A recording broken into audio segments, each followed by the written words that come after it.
बंकू बाबू का मित्र। यह कहानी जितनी खूबसूरत है उतनी ही विवादों में भी घिरी रही। मूलतः यह बांग्ला भाषा में लिखी गई एक साइंस फिक्शन कहानी थी जिसे 1962 में संदेश पत्रिका के लिए लिखा गया था। यह पत्रिका उस समय बंगाली कम्युनिटी में बेहद लोकप्रिय थी। इस कहानी को बाद में सत्यजीत राय के पुत्र संदीप राय ने एक टीवी फिल्म के रूप में भी बनाया था। लेकिन यह टीवी फिल्म बनने से पहले इस कहानी से प्रेरित होकर इसी के आसपास 1967 में सत्यजीत राय ने द एलियन शीर्षक से एक फिल्म की स्क्रिप्ट लिखी जिसमें कोलंबिया पिक्चर्स हॉलीवुड सह निर्माता थे। इसमें पीटर सैंडर्स और मार्लन ब्रांडो प्रमुख भूमिका में थे। कुछ समय बाद रे को पता चला कि उनकी स्क्रिप्ट माइकल विल्सन नाम के एक प्रोड्यूसर ने अपने नाम से कॉपीराइट करा ली थी। हालांकि माइकल का स्क्रिप्ट में कोई योगदान नहीं था। माइकल उस समय रे को हॉलीवुड में रिप्रेजेंट कर रहे थे। इसके बाद बहुत कुछ हुआ और रे का हॉलीवुड से विश्वास टूट गया और वह वापस आ गए। फिर 1982 में जब ET extra terrestrial Steven Spielberg की फिल्म बनी तब रे ने इस बारे में खुलकर बात की। ईटी और उनकी स्क्रिप्ट में बहुत सिमिलैरिटीज थी। उनके बायोग्राफर एंड्रयू रॉबिन्सन ने 1989 में इसके बारे में और भी जानकारियां दी। रे ने यहाँ तक कहा कि अगर उनकी स्क्रिप्ट अमेरिका में माइमोग्राफ्ड कॉपीज के रूप में उपलब्ध नहीं होती तो यह फिल्म संभव ही नहीं थी। खैर, यह तो रही विवाद की बात। अब दो लाइन इस कहानी की खूबसूरती के बारे में। यह कहानी शुरू से आखिर तक पूरी तरह हमें ऐसे बांधे रखती है जैसे हमारे सामने एक फिल्म चल रही हो। और कहानी का अंत भी कुछ ऐसा है कि दिल बच्चों जैसा खुश हो जाता है। ऐसे ही सिर चढ़कर नहीं बोलता रे का जादू। चलिए सुनते हैं बंकू बाबू का मित्र। कथा, कहानी, काव्य में आपका स्वागत है। मेरा नाम है मनीषा। बंकू बाबू को कभी किसी ने क्रोध में आते नहीं देखा है। सचमुच अगर ये क्रोध में आ जाएं तब उनका रूप क्या होगा, ये क्या कहेंगे, इसका अनुमान लगाना मुश्किल है। हालांकि बात ऐसी नहीं है कि क्रोध आने के मौके नहीं आते हैं। पिछले 22 वर्षों से वे कांकुड़गाछी प्राइमरी स्कूल में भूगोल और बंगला पढ़ाते आ रहे हैं। इस अरसे के दरमियान कितने ही छात्र आए और गए, मगर बंकू बाबू के पीछे पढ़ने का सिलसिला, ब्लैक बोर्ड में उनका चित्र बनाना, उनके बैठने की कुर्सी में गोंद लगा देना, दिवाली की रात में उनके पीछे पटाखा बाजी करना 22 वर्षों से छात्र परंपरा के रूप में चला आ रहा है। लेकिन बंकू बाबू कभी गुस्से में नहीं आए।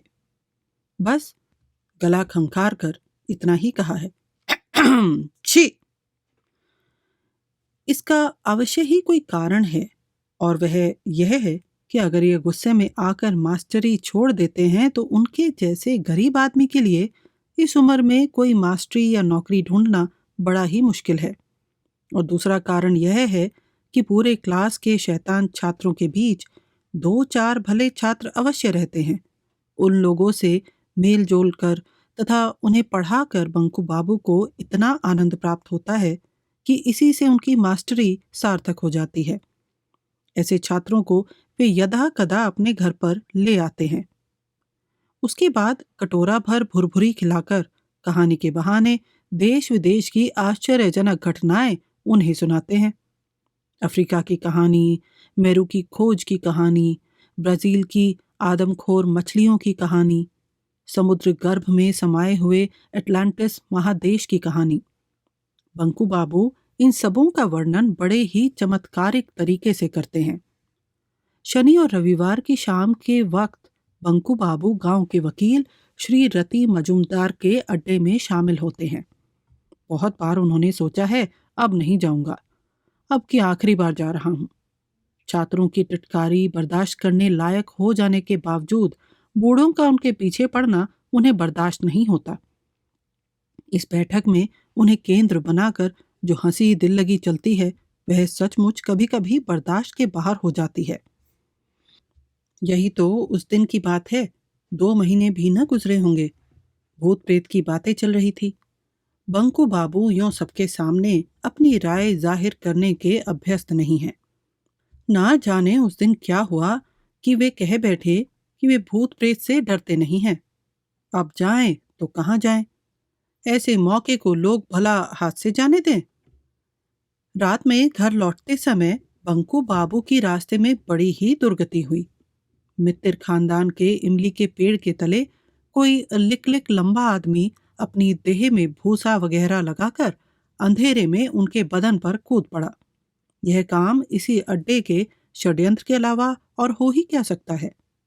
बंकू बाबू को डर नहीं लगा। तब हाँ, चोट अवश्य ही लगी थी। 3 दिनों तक उनके गर्दन में दर्द रहा था।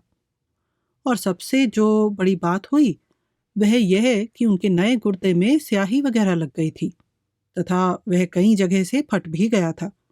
भला यह कोई मजाक है? इसके अलावा उनके पीछे पड़ने का धंधा लगा ही हुआ है, जैसे छाता या जूता छिपा देना, पान में असली मसाले की जगह मिट्टी मिला देना, जोर जबरन गीत गाने को बाध्य करना इत्यादि। फिर भी उन्हें अड्डे पर आना पड़ता है। न आने पर श्रीपति बाबू पता नहीं क्या सोचे। एक तो वे गांव के गणमान्य व्यक्ति हैं, दिन को रात और रात को दिन बनाने की उनमें सामर्थ्य है। उस पर बंकू बाबू न हो तो उनका काम चल ही नहीं सकता। उनका कहना है, एक ऐसे व्यक्ति का रहना जरूरी है जिसको लेकर खासे मजेदार ढंग से उससे रगड़ किया जाए, वरना अड्डेबाजी का अर्थ ही क्या है? बंकू बिहारी को बुला लाओ। आज की अड्डेबाजी में जोर शोर से बहस मुबाहसा चल रहा था, यानी सैटेलाइट के संबंध में चर्चा चल रही थी। आज ही सूर्यास्त से कुछ क्षण पहले उत्तर दिशा के आकाश में एक गतिमान प्रकाश दिख पड़ा है। 3 एक महीने पहले भी एक बार उसी तरह का प्रकाश दिख पड़ा था और उसके संबंध में अड्डे में काफी खोज पड़ताल का सिलसिला चला था। बाद में मालूम हुआ था कि वह एक रूसी उपग्रह था, खटका या फॉस्का, इसी किस्म का कुछ उसका नाम था। सुनने में आया है कि वह 400 मील ऊपर पृथ्वी के चारों तरफ घूम रहा है और वैज्ञानिकों को उससे नए नए तथ्यों की जानकारी प्राप्त हो रही है। आज के प्रकाश को बंकू बाबू ने सबसे पहले देखा था। उसके बाद उन्होंने ही निधु मुख्तार को बुलाकर दिखाया था।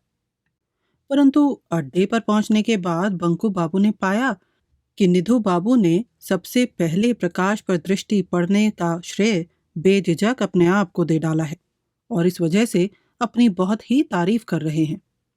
बंकू बाबू ने कुछ भी न कहा। उपग्रह के संबंध में यहाँ किसी को कोई विशेष जानकारी नहीं है, लेकिन चूंकि बात करने के लिए टिकट नहीं खरीदनी पड़ती है या बोलने से पुलिस नहीं पकड़ती है, इसीलिए सभी बातों की रफूगरी कर रहे हैं। चंडी बाबू ने कहा, चाहे जो कहो भैया, यह सब उपग्रह वगैरह के संबंध में माथापच्ची करना हमें शोभा नहीं देता। हम लोगों के लिए जैसा वह है, आपके माथे पर मणि होना वैसा ही है। कहाँ आकाश के किस कोने में प्रकाश का एक बिंदु देख लिया है और उसी के संबंध में अखबारों में लिख रहा है, उसी को पढ़कर तुम इस बैठक में पान चबाते चबाते वाहवाही लूट रहे हो, मानो यह तुम्हारी ही कीर्ति हो, तुम्हारा ही गौरव हो। तालियों की तड़तड़ाहट जैसे तुम्हें ही मिलनी चाहिए। राम कन्हई की उम्र कम है, वह बोला, चाहे मेरा कारनामा ना हो, मगर है तो आदमी का ही। सबसे श्रेष्ठ मनुज है जग में। चंडी बाबू ने कहा, अरे रहने दो, बेवजह की।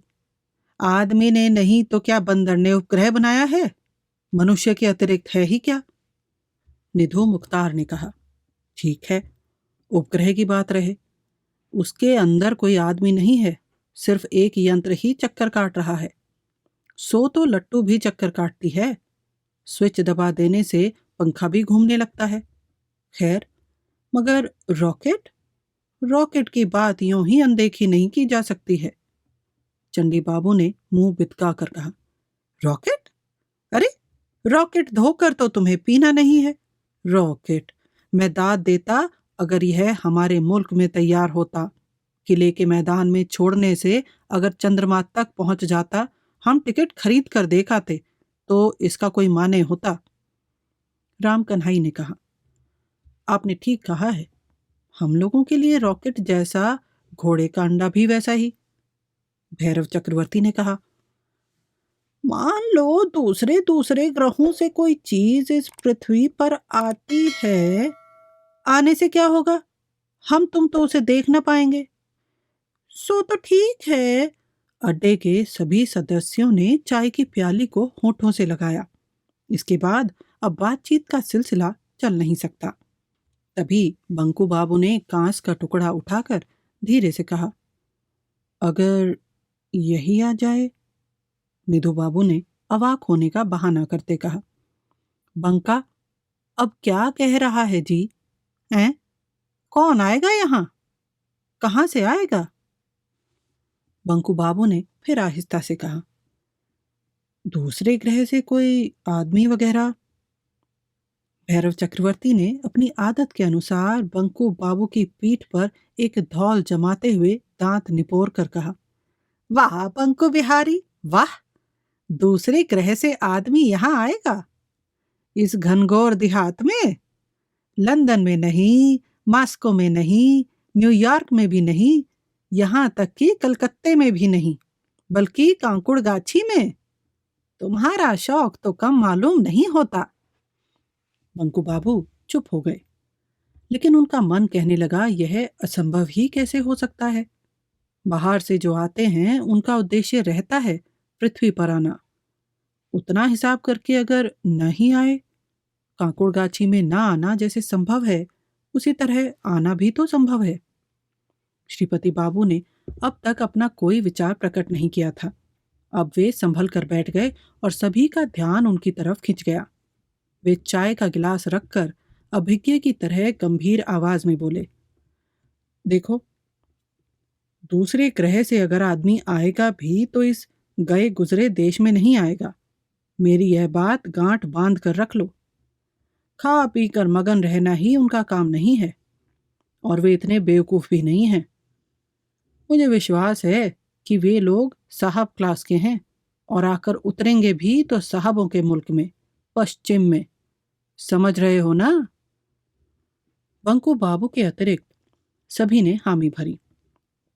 चंडी बाबू ने निधु मुख्तार की कमर पर एक थाप जमाकर बंकू बाबू की ओर इशारा किया और नकियाते हुए कहा, मुझे तो भैया लग रहा है कि बंकू बाबू ही ठीक कह रहे हैं।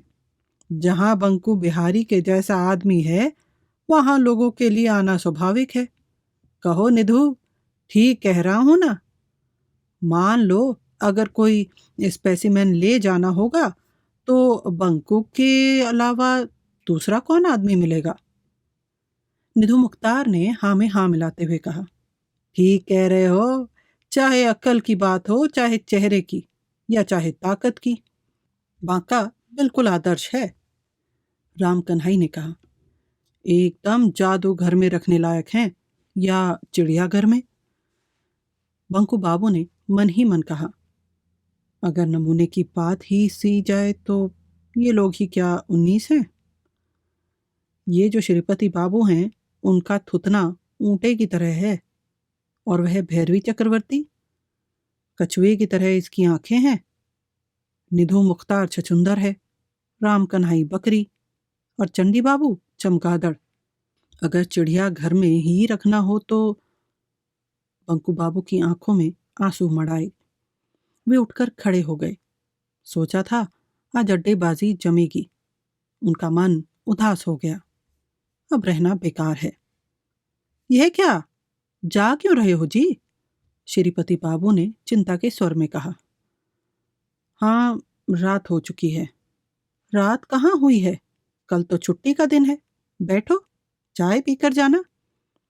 नहीं, अब जा रहा हूं। परीक्षा की कुछ कॉपियां हैं। नमस्कार। राम कन्हई ने कहा, देखिएगा बंकुदा, आज अमावस्या है। मंगलवार को आदमी के साथ साथ भूतों की संख्या में भी वृद्धि होती है। बंकू बाबू को पंचाघोष की बंसवारी के बीच प्रकाश दिखाई पड़ा। उनके हाथ में कोई रोशनी नहीं थी। सर्दी का मौसम रहने के कारण सांप का डर नहीं था। इसके अलावा रास्ता भी जाना पहचाना था। यूं उस रास्ते से लोग बाग कम ही गुजरते हैं। बंकू बाबू के लिए यह रास्ता शॉर्टकट है, इसलिए वे इस रास्ते से आते जाते हैं। कुछ देर पहले से ही उनके मन में एक तरह का खटका पैदा हो रहा था, और दिनों के बजाय एक दूसरी ही तरह का भाव। लेकिन वह क्या है, क्या गलत है, क्या सही नहीं है? अचानक उन्हें महसूस हुआ कि आज झिंगुर चुप थे। एक भी झिंगुर की आवाज नहीं आ रही थी।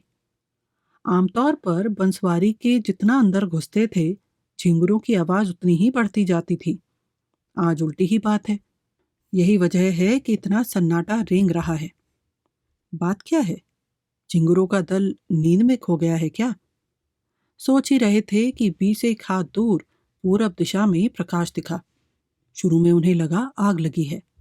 बंसवारी के बीच खाली स्थान में जहां डबरा है, उसके चारों ओर काफी दायरे के दरमियान डाल और पत्तों पर एक गुलाबी आभा छाई हुई है। नीचे डबरे की तमाम जगह को घेर कर गुलाबी आभा फैली है, लेकिन आग नहीं है क्योंकि वह प्रकाश स्थिर है। पंकु बाबू आगे बढ़ने लगे। कानों में एक तरह की आवाज आ रही थी, मगर वह समझ के बाहर है। एकाएक कान बंद करने से जिस तरह री री री री री री आवाज होती है, वह आवाज भी ठीक उसी तरह की है। बंकू बाबू की देह यद्यपि सिहर रही है, फिर भी एक अदम्य कुतूहल के वशीभूत होकर वे आगे बढ़ते जा रहे हैं। डबरे के 30 हाथ की दूरी पर बड़ी बंसवारी पार करने के बाद उनकी निगाह उस वस्तु पर गई। एक विशाल काय उलट कर रखे हुए शीशे की कटोरी की सी वस्तु पूरे डबरे को घेर कर पड़ी हुई है, और उसके स्वच्छ प्राय छाजन में से एक तीव्र लेकिन स्निग्ध गुलाबी आभा छिटक रही है, जो समूचे वन को प्रकाशमान कर रही है। बंकू बाबू ने ऐसा आश्चर्यजनक दृश्य स्वप्न में भी न देखा था। बंकू बाबू कुछ देर तक घनघोर आश्चर्य में डूबते उतराते रहे।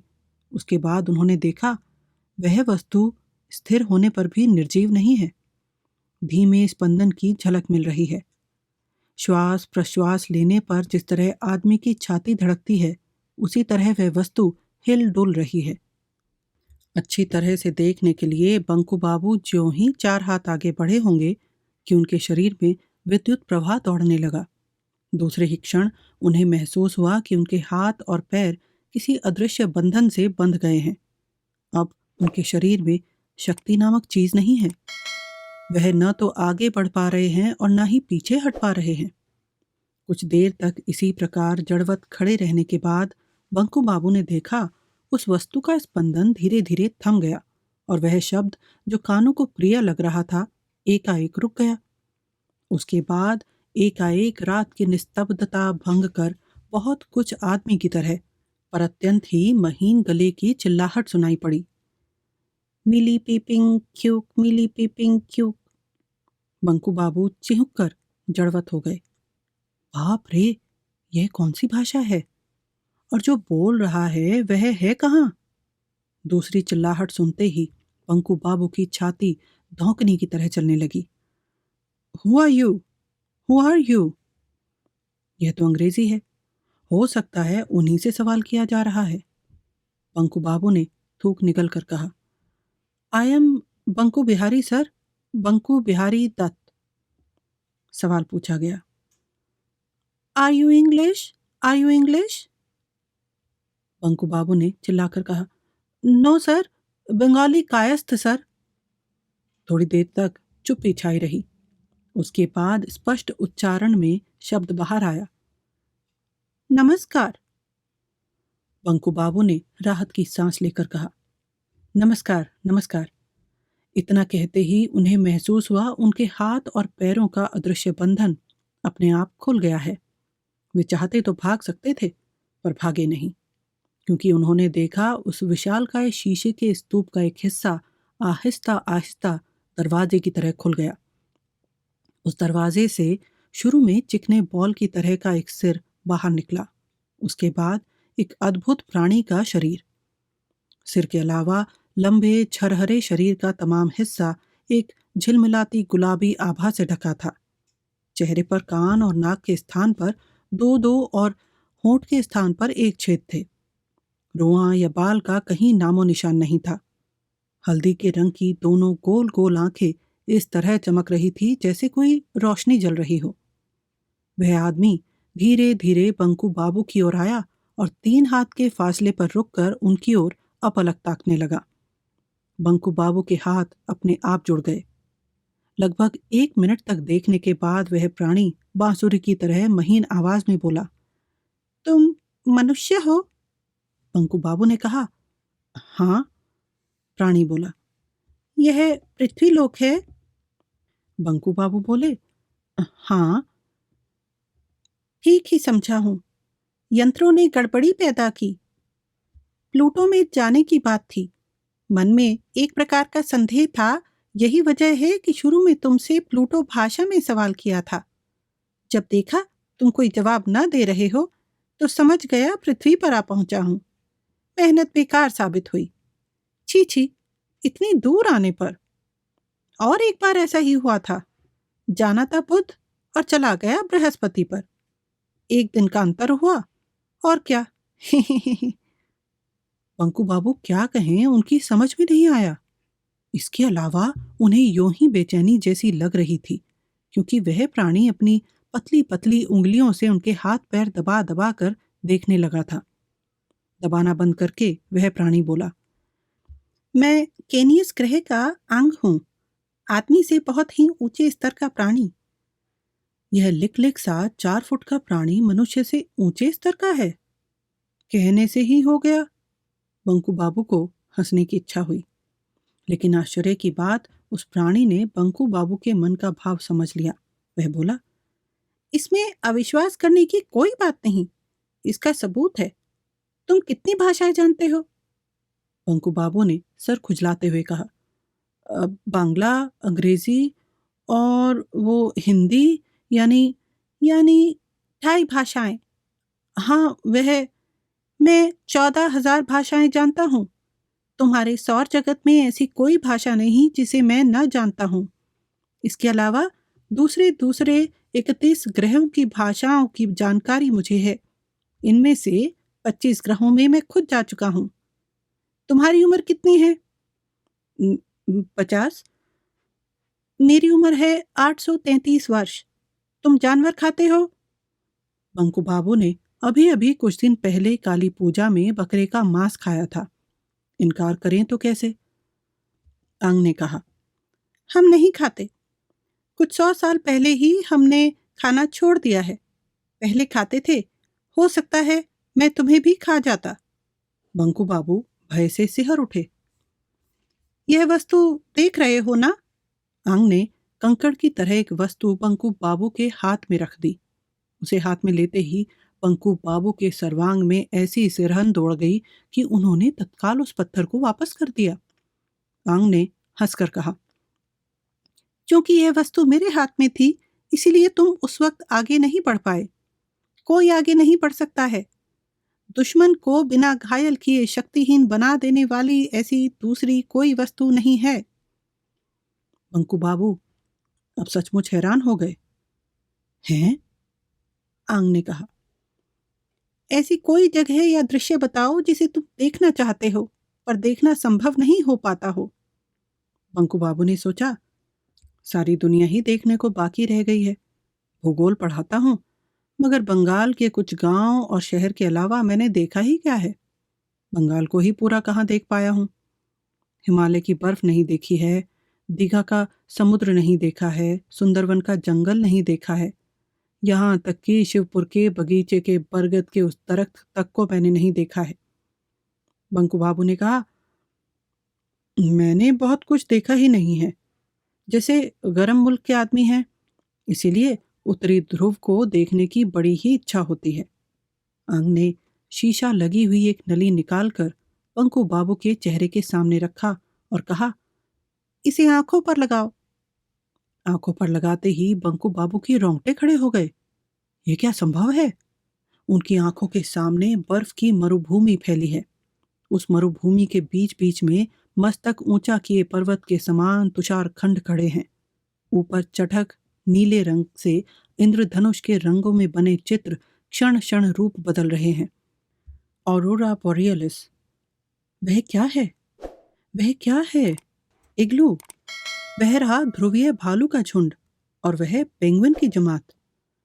वह कौन सा विभत्स जानवर है? गौर से देखने के बाद बंकू बाबू ने पहचाना, यह दरियाई घोड़ा है। एक नहीं, दो हैं। भयंकर लड़ाई चल रही है। मूली की तरह जुड़े दांतों को एक ने दूसरे के शरीर पर गड़ा दिया। शुभ्र हिमशैया पर लाल रक्त की धारा बहने लगी। उसकी ठंड में बर्फ का दृश्य देखकर बंकू बाबू के शरीर से पसीना छूटने लगा। आंग ने कहा, ब्राजील जाने की तुम्हें इच्छा नहीं होती है? बंकू बाबू को मांसोर पिरान्हा मछली की याद आ गई। आश्चर्य है, इस प्राणी को उनके मन की बातों का कैसे पता लग जाता है? बंकू बाबू ने नली को फिर आंखों से लगाया। घना जंगल, दुर्भेद अंधकार में लता गुल्मों की फांक से पिघलकर आती हुई धूप की तिगलियां। एक विशाल वृक्ष है। उस पर कौन सी चीज लटकी हुई है? बाप रे, इतने बड़े सांप कि बंकू बाबू ने कभी कल्पना तक न की थी। अचानक उन्हें याद आया कि कहीं उन्होंने ब्राजील के एनाकोंडा के बारे में पढ़ा है। यह तो अजगर का बाप है। लेकिन मछली कहाँ है? वह रही नहर। दोनों किनारे परतीत जमीन पर घड़ियाल बदन में धूप लगा रहे हैं। घड़ियालों की जमात पर जमात है। उनमें से एक की देह में हलचल होती है। वह पानी में उतरने जा रहा है। वह छपाक से कूद पड़ा। बंकू बाबू को आवाज तक सुनाई पड़ी। लेकिन यह क्या हुआ? घड़ियाल पानी से बिजली की गति से क्यों बाहर निकल आया? बंकू बाबू ने फटी फटी आंखों से देखा। घड़ियाल के निचले हिस्से में मांस नामक चीज नहीं के बराबर है, सिर्फ हड्डियां बची हुई हैं। देह के बाकी हिस्से को 5 दांत वाली मछलियां दनादन निगलती जा रही हैं। बंकू बाबू से अब देखा नहीं गया। उनके हाथ पैर थरथराने लगे, माथा चकराने लगा। आंग ने कहा, अब विश्वास हो रहा है ना कि हम श्रेष्ठ हैं? बंकू बाबू ने जीभ से होंठ चाटते हुए कहा, बात तो सही है, बिल्कुल सही। आप लोग असाधारण हैं, हमसे 100 गुना आगे। आंग ने कहा, ठीक है, तुमको देखकर और तुम्हारे हाथ पांव दबाने के बाद लगता है निकृष्ट कोटि के प्राणी होने के बावजूद तुम आदमी के लिहाज से बुरे नहीं हो। तब हाँ, तुम में दोष इतना ही है कि तुम बहुत ज्यादा निरीह हो, और यही वजह है कि तुम जीवन में उन्नति नहीं कर सके। अन्याय का विरोध नहीं करना या चुपचाप अपमान बर्दाश्त कर लेना आदमी क्या, किसी भी प्राणी को शोभा नहीं देता। खैर, तुमसे जान पहचान होने की कोई बात न थी, लेकिन हो गई तो अच्छा ही महसूस हुआ। अब हाँ, पृथ्वी पर ज्यादा वक्त बर्बाद करने से कोई फायदा नहीं। मैं जा रहा हूँ। बंकू बाबू ने कहा, अच्छा जाइए अंग बाबू, आपसे जान पहचान होने के कारण मैं भी बहुत। बंकू बाबू का वाक्य पूरा ना हो पाया। पलक गिरते न गिरते यांग कब रॉकेट के अंदर चला गया और कब रॉकेट पंचा घोष की बंसवारी से ऊपर जाकर आंखों से ओझल हो गया, इसका बंकू बाबू को पता तक न चला। सहसा उन्हें प्रतीत हुआ कि झिंगुरों ने फिर से बोलना शुरू कर दिया है। रात काफी ढल चुकी है। घर लौटते वक्त बंकू बाबू को एक आश्चर्यजनक भाव का बोध हुआ। कितनी बड़ी घटना उनके जीवन में घटित हो गई। कुछ क्षण पहले वे उसे ठीक ठीक समझ नहीं सके थे। कहाँ सौर जगत का कौन सा ग्रह जिसका नाम तक उन्होंने सुना नहीं, उसी ग्रह का एक आदमी नहीं बल्कि यांग आकर उनसे बातचीत कर गया। कितने अचरज की बात है, कितना अद्भुत। तमाम दुनिया में और किसी दूसरे से नहीं, सिर्फ उसी से बातचीत की। उनसे, यानी बंकू बिहारी दत्त, कांकुड़गाछी प्राइमरी स्कूल के भूगोल और बंगला के शिक्षक से। आज अभी से अंततः एक अनुभव के संदर्भ में वे सारी दुनिया में अकेले हैं। बंकू बाबू ने देखा, अब वे चल नहीं रहे हैं बल्कि नाच रहे हैं। दूसरे दिन रविवार था। श्रीपति बाबू के मकान पर जोर शोर से अड्डेबाजी जमा थी। कल के प्रकाश की खबर आज अखबार में छपी थी, लेकिन जो कुछ छपा है नगण्य ही है। बंगाल के मात्र 2-4 स्थानों में वह प्रकाश देखा गया था, इसीलिए उसे फ्लाइंग सॉसर या उड़न तश्तरी समझा जा रहा था। आज अड्डे पर पंचा घोष भी पहुंचे हैं। उनकी 40 बीघे की बंसवारी में जो डबरा है, उसके चारों तरफ के बांसों में से 10 बांस रातों रात नंगे हो गए हैं। सर्दियों में बांस के पत्ते झड़ते जरूर हैं, मगर एकाएक इस तरह ठूंठ हो जाना बड़ा ही अस्वाभाविक है।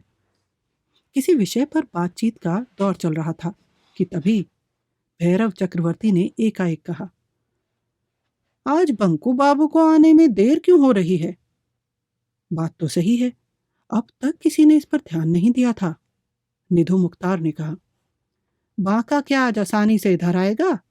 कल जबान खोलने के कारण उसकी इतनी दुर्गति हुई थी कि कुछ मत पूछो। श्रीपति बाबू ने चिंता के स्वर में कहा, यह कहने से कैसे चलेगा? बंकू का होना जरूरी है। राम कन्हाई, तुम जाओ और उसे पकड़कर यहाँ ले आओ। चाय पी लूं फिर जाऊंगा। इतना कहकर राम कन्हाई चाय की प्याली को होठों से लगाने ही जा रहा था कि बंकू बाबू ने कमरे में प्रवेश किया। प्रवेश किया कहना पर्याप्त नहीं लगता है, मानो तूफान के एक हल्के झोंके ने कमरे में आकर सबको हैरत में डाल दिया। उसके बाद तूफान का खेल शुरू हुआ। शुरू में बंकू बाबू ने 1 मिनट तक कह कहा लगाया। ऐसा कह कहा इसके पहले किसी ने कभी नहीं सुना था, खुद बंकू बाबू ने भी न सुना था। उसके बाद हंसना रोककर जोरों से खंकार कर गंभीर स्वर में कहना शुरू किया, दोस्तों, मैं बड़ी प्रसन्नता के साथ आपको एक सूचना दे रहा हूं कि इस अड्डे पर मेरा आज का आना आखिरी आना है।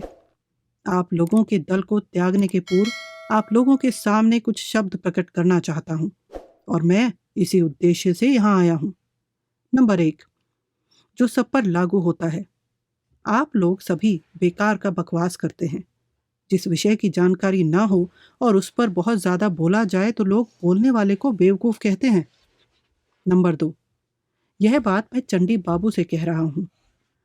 आप लोगों की जितनी उम्र हो चुकी है, उस उम्र में दूसरे का छाता जूता छिपा देना न केवल अन्याय है बल्कि बचपना भी है। कृपया मेरा छाता और कत्थई कैनवस के जूते कल तक मेरे घर पहुंचा दें। निधु बाबू, आप अगर मुझे बांका कहकर पुकारिएगा तो मैं आपको जोंका कहकर पुकारूंगा। आपको यह बात समझ लेनी चाहिए। और श्रीपति बाबू, आप गण्यमान्य व्यक्ति हैं, आपको मुसाहिबों की ज़रूरत है, मगर आप समझ लें कि मैं उस दल में नहीं हूँ। अगर आप कहें तो मैं अपनी पालतू बिल्ली आपके पास भेज सकता हूँ, वह बहुत ही अच्छे तरीके से पाँव चाट सकती है। अरे, पंचा बाबू भी आए हैं, आपको भी समाचार दे दूं। कल रात क्रेनियस ग्रह से आंग नाम का व्यक्ति आकर बंसवारी के डबरे में उतरा था। वह आदमी थोड़ी यांग का बड़ा ही भला है। यह कहकर बंकू बाबू ने अपने बाएं हाथ से भैरव चक्रवर्ती की पीठ पर एक चपत लगाई और दर्प के साथ कमरे से बाहर निकल आए। ठीक उसी क्षण राम कन्हाई के हाथ से चाय की भरी प्याली नीचे गिर पड़ी और सभी के कपड़े लत्ते गर्म चाय से तर हो गए। हमारे साथ बने रहने के लिए धन्यवाद। आपको ये कहानी कैसी लगी हमें नीचे कमेंट बॉक्स में बताएं। आपके कमेंट्स और लाइक हमें प्रोत्साहित करते हैं और इससे चैनल की भी मदद होती है। अपने दोस्तों और परिवार के साथ कहानियाँ शेयर कीजिए, और अगर आपने अभी तक सब्सक्राइब नहीं किया है तो सब्सक्राइब करें और साथ में बेल आइकन दबाना न भूलें। इससे हमारे अपडेट्स आपको सबसे पहले मिलेंगे।